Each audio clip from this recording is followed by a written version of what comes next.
আজকের আলোচনায় আমরা আলোচনা করব দত্তাত্রেয়ের 24 গুরুদের মধ্যে ঘাস বা তৃণ একটি গুরুত্বপূর্ণ শিক্ষক।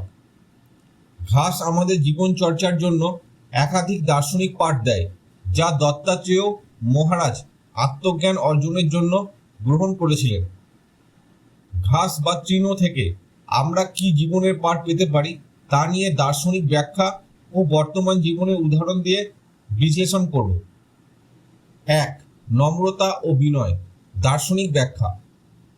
ঘাস সবসময় নত মাথায় থাকে, তার নম্রতাই তাকে টিকে থাকতে সাহায্য করে। উদাহরণ: এক গর্বিত ব্যক্তি অহংকারে ধ্বংস হয়, কিন্তু বিনয়ী মানুষ সকলের ভালোবাসা পায় এবং কঠিন অবস্থাতেও স্থির থাকে। 2. সহিষ্ণুতা। দার্শনিক ব্যাখ্যা। ঘাসের উপর দিয়ে মানুষ চলে, পশু চড়ে, বৃষ্টি পড়ে, তবুও সে মাথা তুলে দাঁড়ায়। উদাহরণ: জীবনে নানা সমস্যা আসবেই, কিন্তু একজন সহিষ্ণু ব্যক্তি আবার মাথা তুলে বাঁচতে পারে। 3. নমনীয়তা। দার্শনিক ব্যাখ্যা। ঝড় এলে বড় গাছ ভেঙে যায়, কিন্তু ঘাস বেঁচে যায় কারণ সে নমনীয়।